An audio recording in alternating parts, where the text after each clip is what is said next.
Hey guys, welcome back to the channel. We are doing a Q&A today. I thought it would be like a fun way to start the new year, even though I've had some like decluttering videos and vlogs and stuff. This is just like a nice sit down to start fresh for the year. I hope you guys are doing great. But yes, I asked some questions on here in the little community tab and I wanted to answer them. So do some laundry, fold some clothes, whatever, and just listen to me chat and we can spend some time together. So we'll get straight into it. First question was, do your kids easily get bored by toys? All the kids around me seem to have lost interest in toys by the age of 7. So funny enough, there was like a huge debate here on one of my recent videos, in the declutter video that I posted after Christmas. There were like so many people, like always, like just enraged by the fact that my kids have so many toys. It's just wild to me that people care so passionately about the amount of toys that somebody else has. Whatever, you guys already know how I feel about people that leave interesting comments. Like we'll pray for them. But my kids do not get bored by toys. My kids love to play. I mean, I understand the idea of like not having a lot of toys if your kids don't play with them. Like for that, they're pointless. But my kids play all day long and they play very independently. Again, is it a result of the fact that they had a lot of toys? I don't know, but they've always had a lot of toys. And every time that they've,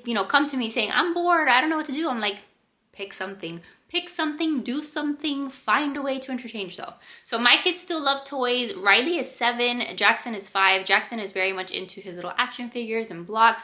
And Riley too, Riley uses her imagination. She plays with magnet tiles still. Like she likes her arts and crafts more than Jackson does at this age. But she does still play with toys. She still plays with her dolls, which I love. Like I love the idea that kids are only kids for such a short period of time. So keep them young, keep them innocent, keep them playing with their freaking toys. Like I'd much rather my kid plays with their toys than like be obsessed with Taylor Swift or like, know the latest pop culture, like whatever. I'd rather keep them little and keep them kids. So even though we're still trying to like constantly downsize the amount of toys, we will likely have toys for a long time, especially now that we've got Sean and we have baby girl on the way. So no, my kids don't get easily bored with toys. What's your plan in life once the kids become independent teenagers? I love being a homemaker, but sometimes ask myself this very question because I can't just cook and clean once they grow up. I mean, you totally could cook and clean, and you probably still will have to cook and clean even when they're teenagers. But what's my plan in life? I don't really know. First of all, it's not gonna be for a while because I've got, little kids still. So we've got plenty of years until the teenage years. So I'm gonna be busy for a really long time. But let's say that we get to the point where everybody's a teenager, they don't need my attention that much, then at that point, maybe that's when I'm gonna have more time to pursue my hobbies and my interests, and I'll get to bake more and I'll finally get back to crocheting. I'll learn how to cross stitch, is that what it's called? Like when you put the needle in and then it comes out, or embroider, maybe that, I don't know. There's a whole bunch of things that I would love to do. I just don't have time. I'll read a ton, I'll catch up on my shows at that point. Maybe at that point I'll have more time to focus on like some kind of online career, if online careers still exist, like if this social media thing is still happening when my kids are teenagers, maybe then I'll get to like fully dive into it more. I really don't like to think that far ahead because there's so much that could change. But at that point, like I'll have more time for me and I'll get to do things that literally I just want to do. So I'm sure that I won't myself be bored. I will find things to entertain me. And then God willing, at some point, like once my kids get married and they start having kids, like I would love for them to stay close and me be able to help them with their families, with their kids. But now that I'm thinking of it, the one thing that I do like look forward to like a lot, actually, now that I'm thinking about it, once the kids are older, is I would like to be able to like spend more time in ministry, like spend more time at like women's meetings and like maybe, helping out with retreats and like getting involved in the church. To me, and like Joe and I talk about it all the time, like once the kids are older and we have more independence, like him and I, like being able to just go and help out in the church. And like our church does a lot of retreats and stuff for couples, like people that are just getting married. So being able to like counsel other people and give advice, like that kind of thing is actually something that we would really enjoy. So maybe we'll do that. Have you ever had to deal with car sickness with the kids? Thank the Lord we have not. My kids have never been car sick. Usually when we do long road trips, remember those Virginia road trips down to Miami, we would give the kids their iPad and for hours they would be on their iPads or they'd be coloring. They'd be doing something like that and they wouldn't get sick. But I do have a friend who her kids would get nauseous and like actually throw up in the car.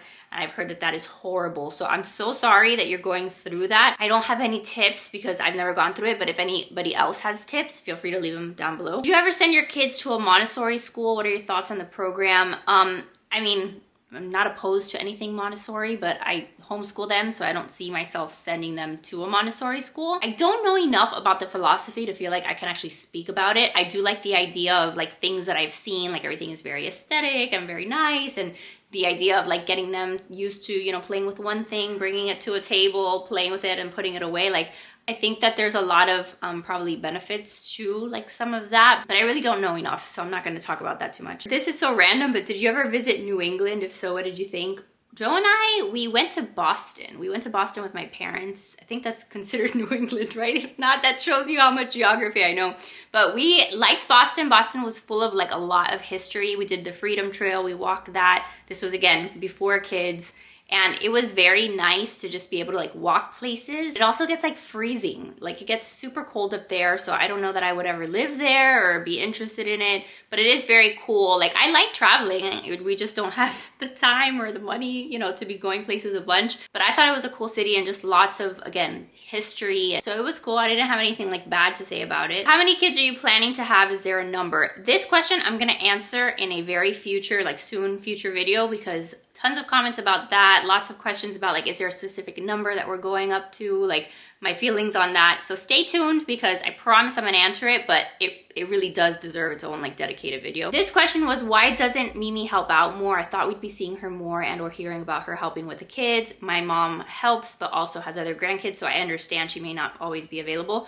So that's kind of like the thing, right? Like I have kids, my sister also has kids, my brother also still lives at home with my parents. So my mom has 3 kids, and she's got a lot of other stuff going on in her life too. Like my grandparents, thank the Lord, like they're still alive, but they've gotten to the point where they need a lot more assistance and help, and my mom has to like help out her parents. So she's in this weird stage of life where she has kids that like kind of depend on her, but then also her own parents depend on her, which again is a blessing that they're still around, but it's getting hard. It's getting hard for Mimi. It's getting hard for just like us as a family navigating this whole transition. So yes, like ideally in a very selfish way, do I wish that Mimi could be like my live-in nanny and just be here all the time? I do, right? Like I definitely wish that she could be here multiple times a week and she could be helping and I could be like homeschooling the big kids and she could just be watching Sean. Like it would make my life a lot easier. But I also understand, and it's been kind of like a work in progress, right? Like we're not perfect. We're not a perfect family. Like there's definitely been things that we're trying to sort out. Like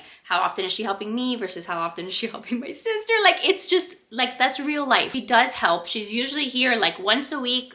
When the kids go to co-op, she normally comes over and will watch Sean that whole time so that I'm able to be at co-op with the big kids, which is a huge help. So that's definitely like our standing, you know, her helping us out. But then on top of that, like if there is something that I, you know, like have to do, if I have a doctor's appointment or if I have an appointment of some kind, or if I really need her, I can always tell her, hey, can you open up your calendar? Are you free this day? I'm gonna need your help this day. So like, as long as there's some advance notice, like there really hasn't been a time where I'm like, Mimi, like I really need you. And she's like, well, sorry, I can't help you. The other thing that has been super helpful is that she often will watch the kids. Like if Joe and I have like a date night, like the other day we went to a party that was like just couples. So either Mimi will come over and watch the kids here at night, or we've often like left the kids at Mimi's house and then Joe and I will go do our thing and then we'll go back to Mimi's house and we all crash there. So even just the fact that she is here and she is in the same city and like we have that ability to have the help has been huge. Just yeah, like on the day-to-day, like she's not here in my house a whole lot. Like she's here again maybe once a week, but I'm trying to not be like super selfish about that either. Like again, just a balance, but she's got lots of things going on. Somebody asked, are you planning on following Rosary in a Year with Father Mark Mary? What are your spiritual goals for this coming year? Lots of stuff about faith.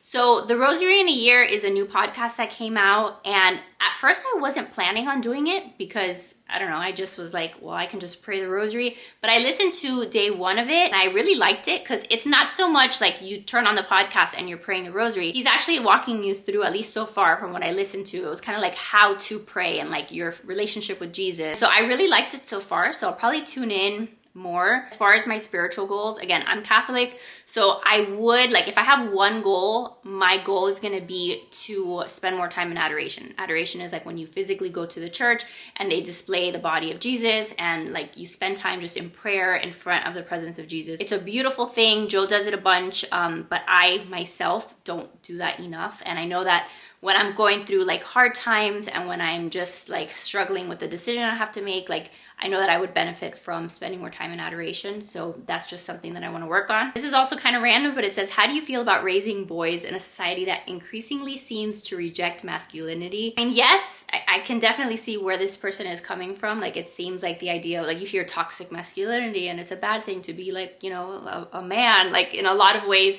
you still hear that.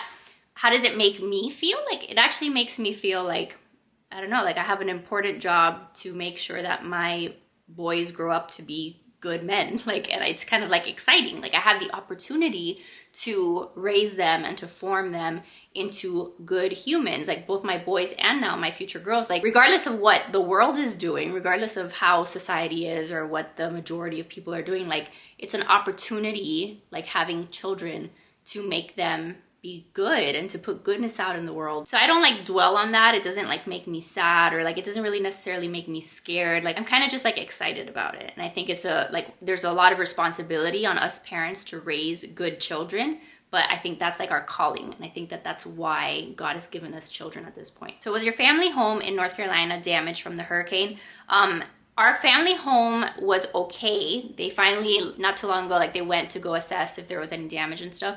The home itself was fine. The road leading up to it was damaged, but I believe, if I'm not mistaken, my dad had already told me that they had fixed the road, but they were very blessed that nothing worse happened, because like in the town that we visited this last time that we went there, like we were in Boone, we were in Blowing Rock, and a lot of the businesses that we even like stepped foot in got totally flooded. Like, I don't even know, there was like a knife shop that we had gone to, or Joe bought like this tomahawk or whatever. He bought this thing that he liked. And I think that building, I don't even know if the building is still there, is what I'm trying to say. I'm praying that everybody there is, you know, doing better. Like, I just saw the most random video or like thing that I read showing how like the Amish were building houses like faster than the government, which I believe, because like they are very skilled. So hopefully everybody there is doing good. This question I'll answer now, but I don't know if it's more of like the next video kind of question, but it says, I have 3 kids, 5 and under. I would love to have a 4th, but hate the thought of not giving them enough of me, as I already feel bad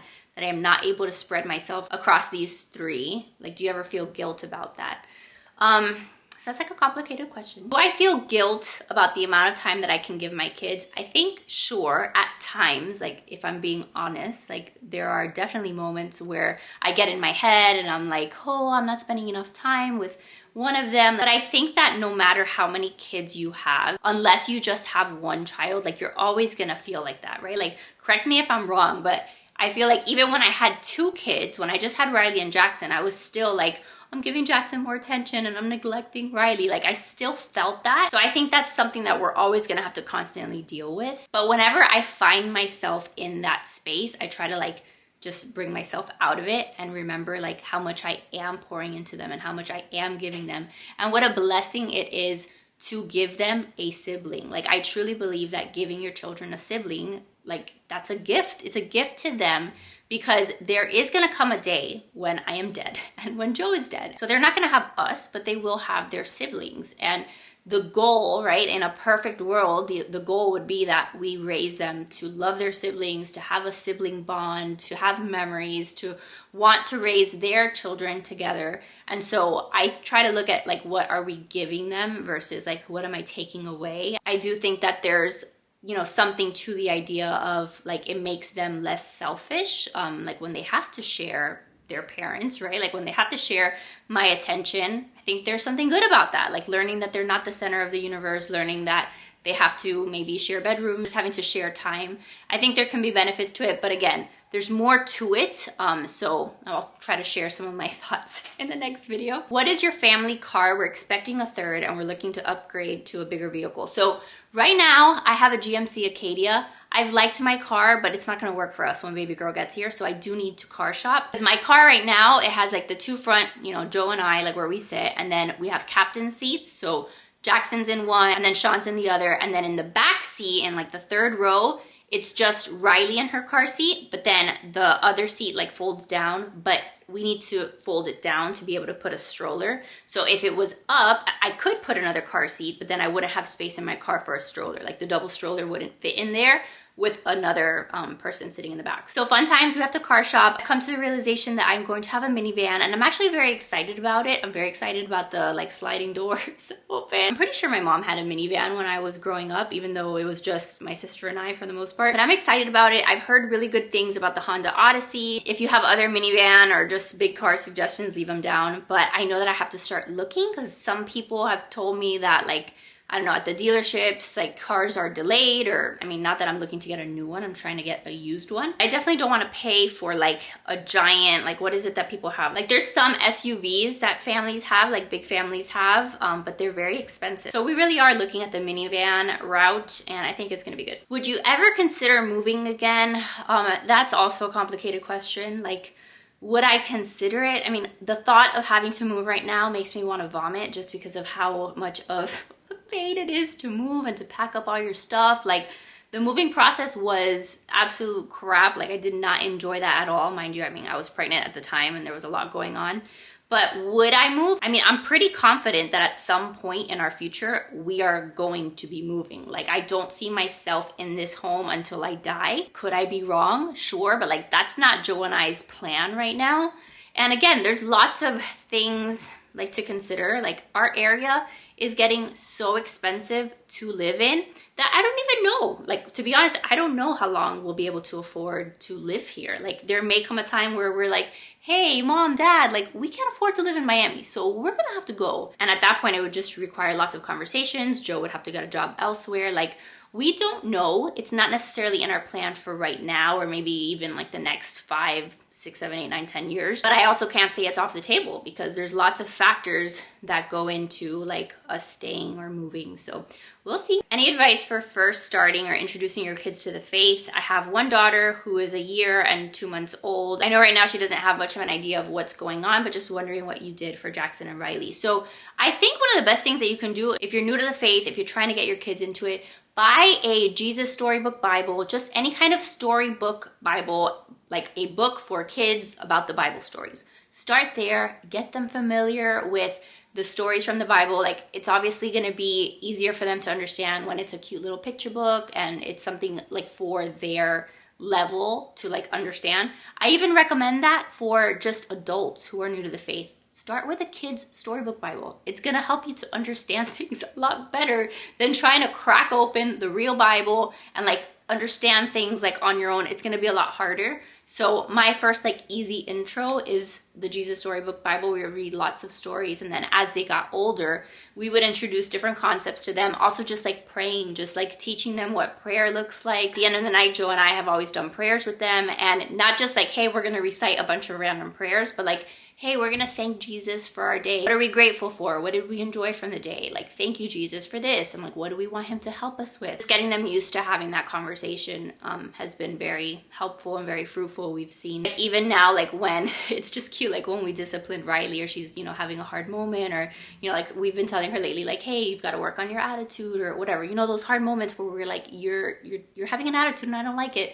Like, sometimes she'll be like, okay, I'm gonna ask Jesus to help me with my attitude. I'm like, that's exactly it. Like, I'm so proud of you. Like, that's what we're trying to get her used to. Like, I can't fix you. You can't fix yourself. Like, go to Jesus and he will fix you. So maybe try that, and I hope that that helps. Okay, so this person said, I remember that when you just had Riley and Jackson, that sometimes you felt overwhelmed with the chaos, but you seem so much more relaxed now, though your family has grown. Could you explain what has changed? I guess it has to do with your faith growing, but is there anything else that has helped change your mindset? When I had Riley and Jackson, I very much felt overwhelmed. When I just had Riley, I felt overwhelmed. When I had all three of them, like right now, I feel very overwhelmed. So yes, I still feel overwhelmed. There's a lot in like each of these phases. There's been pros and cons to each. So am I actually more relaxed now? I think overall I am, for sure. But there are definitely moments that you do not see where I am not relaxed, where I very much lose my stuff. Like, I lose it because there's just a lot going on. I tell you guys all the time, like, I film lots of my life, and I try to be very authentic and honest with you guys, but I'm never going to film myself having a legit fit and like losing my mind at my children. But it still happens. It still happens in my house because I'm a mom and I have children, like, end of story. Like, it's difficult, it is hard. And then yes, like I do lean heavily into my faith to get me through it, because on my own I would not get through it. But I do feel more relaxed in that I just know more or less, like I feel more experienced, which is what I tell you guys about like having more kids. Like I feel like I've been through a lot of this before, like anything having to do with Sean's sleep. Like in the moment it might be hard, or you know, I may be frustrated that Sean isn't sleeping or whatever, but like I've been through this before. Like it's not my first rodeo. I know that it's gonna pass. Like I know that the hard moments are gonna be over at some point, and then there will be a new hard moment. Like I just feel more experienced, so I don't like drown in a cup of water. Like, you know the saying, I used to feel like that a lot more, and now I don't. I think just the fact that I've been able to survive for 7 years as a mom gives me a lot of that confidence that I need to know that I can get through different things. So that's really the only thing that I have. And like Joe and I are trying to consistently like work on our marriage. Like the stronger our marriage is, the easier it is for us to parent and to like tackle things as a team. So maybe if there's anything new or better that we've done this time around, I think is that like prioritizing our marriage, prioritizing the fact that we are a team in raising these kids, and like having lots of conversations about what that looks like, or how do we better handle this, like not feeling like I'm alone on an island trying to figure things out on my own. I think that has made a difference. So yeah, maybe that helps too. Okay, this question also could warrant its own dedicated like video, but would you ever consider taking your kids out of your content? I love your content, but personally feel that exposing children online is wrong, so I mainly just watch your Q&A style videos. Well, number one, maybe you're watching this video, so good. But would I consider taking them out? I would absolutely consider taking them out. Like I will never make my kids be in a video if they do not want to be in a video. And I never force the kids to be on camera if they're having like, you know, a hard moment, or when I can tell they're in a bad mood, or like I'm not about forcing my kids ever to be filmed. Now, have I been perfect in that always? Like since I started social media? No. But these days I do try to be much more mindful of what I'm filming and what I'm sharing. But when I think about this question, because I do think about it often, it's like a hot topic for a lot of content creators and stuff. Like I respect people who don't, you know, put their kids in content. So I'm not trying to bash them in any way. I think that every parent has the ability to say, hey, I want my kids on camera or not, and everybody should respect that. But I do think that there's a part to this conversation, which again, may be an unpopular opinion or whatever, and I may get some pushback on that. But I think that we're getting to a point where we're so scared to share our children online, or we're so like it's frowned upon to share children online in like a healthy, wholesome way, which is the only way you should ever share kids online. You shouldn't be doing lots of stuff with your kids online. But if it's like in a healthy and wholesome, appropriate way, when we're even afraid to do that, like I do feel like we're missing out on showing other people like how awesome children are. And maybe that's not even the best way to explain it. We're kind of being told we have to hide our kids and we can't share them with anyone. And I think that that might be like a reason why as a society, like children aren't seen as so much like a blessing. They're kind of seen as like a burden, or like we don't understand kids, or like this narrative of like kids are just annoying. Like I think that there could be positive that comes from sharing our children in a healthy way and just sharing how awesome they are. And I think that it's hard to show that to others if you're constantly trying to hide them, right? Like, does that make sense at all? Like, again, I know that there's figuring out to do as far as like what is considered healthy and what is appropriate, what's not appropriate. Like I never think that you should just be sharing your kid and like forcing them to do dances and stuff, or like showing them wearing tiny little skirts and like telling them to shake their butt. Like obviously that is not appropriate, and that's not something you should be doing with your kids online. But if it's in a family context, if it's in a like appropriate, wholesome way, like, hey, this is just family life and this is what it's like to be with our family, and like this is our family culture, and like we love our kids and our kids are really awesome and funny and smart. Like I think that there is some goodness to that. So that's one of the reasons why I haven't taken them out of my content, to be honest. And again, I'm sure there will be lots of opinions about that, but that's just like a little insight into my brain at the moment. So we'll move on from that, because again, I could talk about that for a very long time.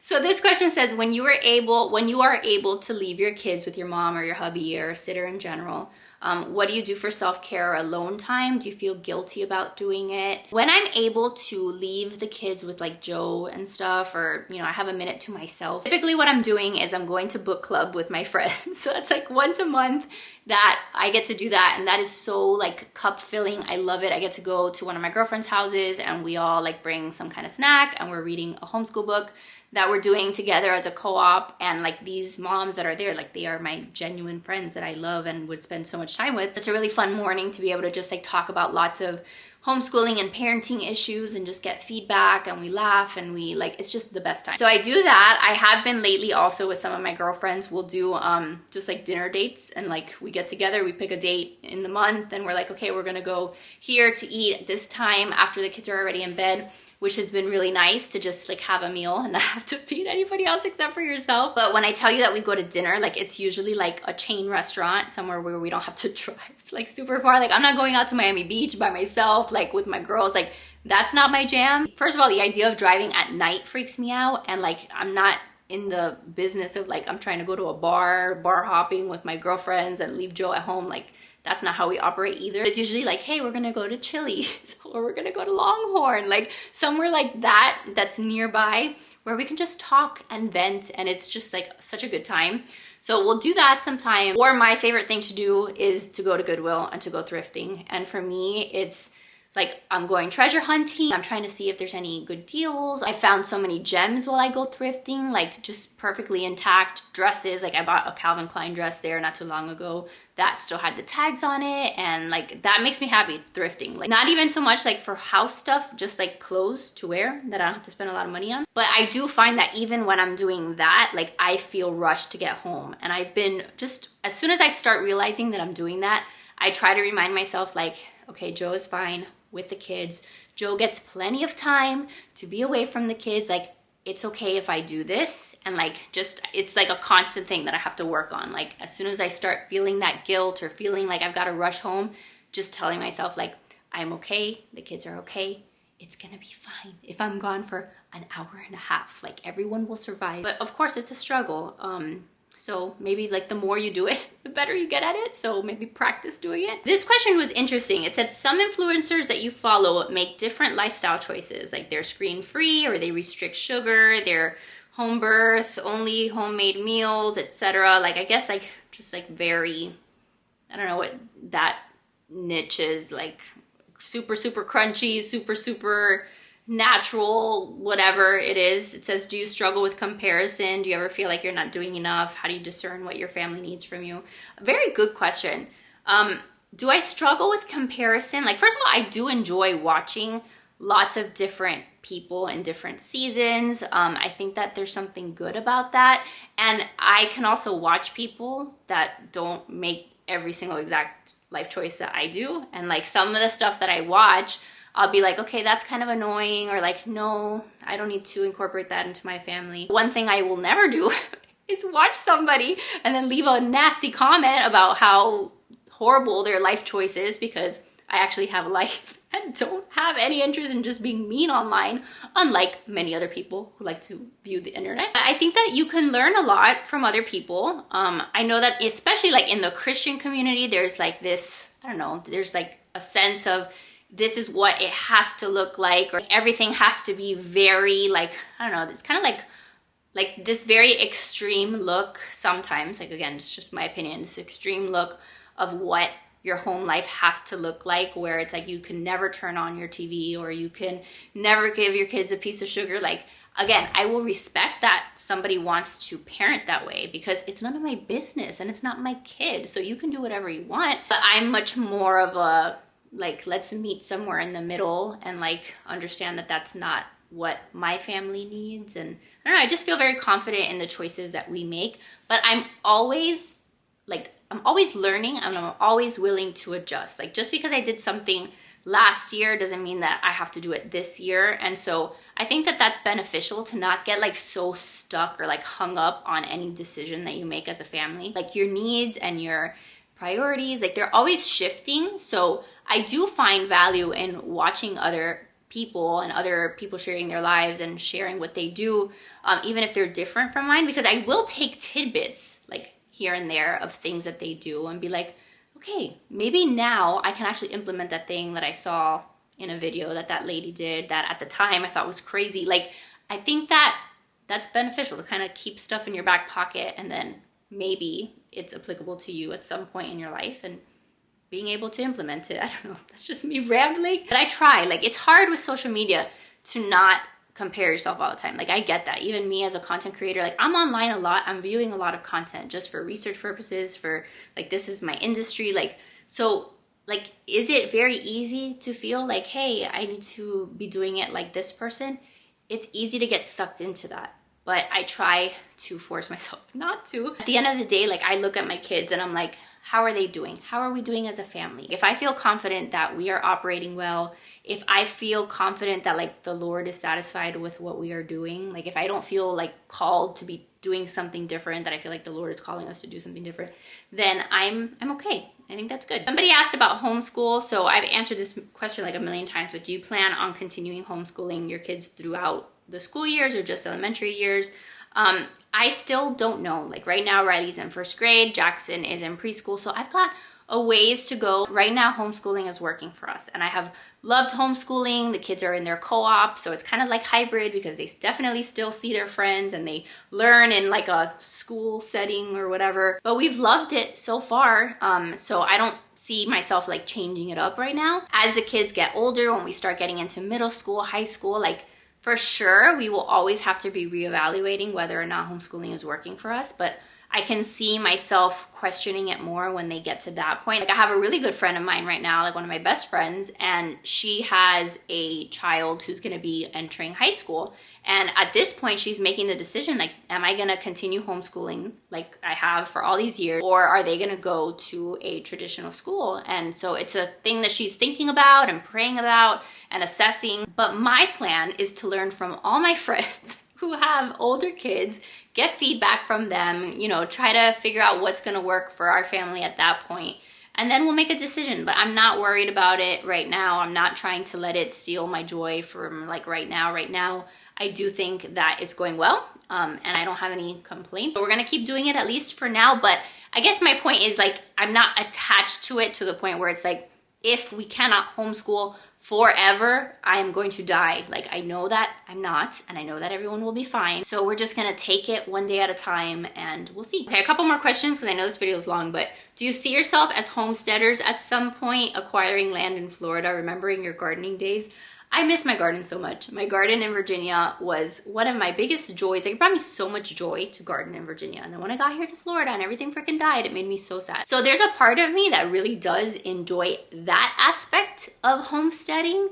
But like, would I ever be like a homesteader, like legit has a farm and manages a farm and milks the cow and like feeds all the animals? Like, I really don't see that in Joe and I's future. Like, we joke all the time about like, oh, when we get older and we retire, like, we'll, you know, have a farm. I don't know where this farm would be, because like, again, we're not looking to like stay in Miami area like when we retire. But realistically, like, that amount of manual physical labor is not something that is very exciting to me. So will we hopefully like incorporate parts of homesteading into our life? Like, yes, I would love to have more time to be able to garden and to can and to learn how to preserve food. Like, I think that would be super cool, and to live off the land more and all of that. Like, sure, like in theory, I would like that. But will I ever be like a ballerina farm, like has a million, you know, animals and like legit has a business, which is a farm?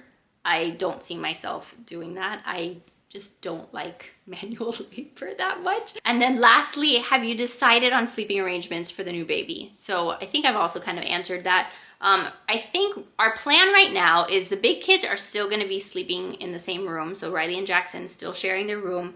Sean is gonna still be in the nursery or his room, because he's still taking his nap, and he also like goes to bed a little earlier than the big kids. So for now, we're gonna keep that configuration, and then when baby girl gets here, at least for the first 6 months, she's gonna be in my room, whether that's in my bed likely in my bed because none of my other kids have been able to sleep in a bassinet. We'll try the bassinet, but I know it's not gonna work. So she'll end up in our bed. So that'll be like the first 6 months, but we will likely set up a crib in Joe's office. So that way, if baby girl needs to go take a nap during the day, or if she does get to a point where she's sleeping like in a room by herself, we'll set up the monitor. There is enough space in his office where like he can have his desk and his workshop, whatever, all the stuff that he has in there, plus have a crib. So will it be like this aesthetic nursery where baby girl has a beautiful girl nursery and everything is beautiful and there's wallpaper? Like, that's not gonna happen, but it'll be fine. It'll work for us, and we'll just go shifting like as the kids get to different ages. Like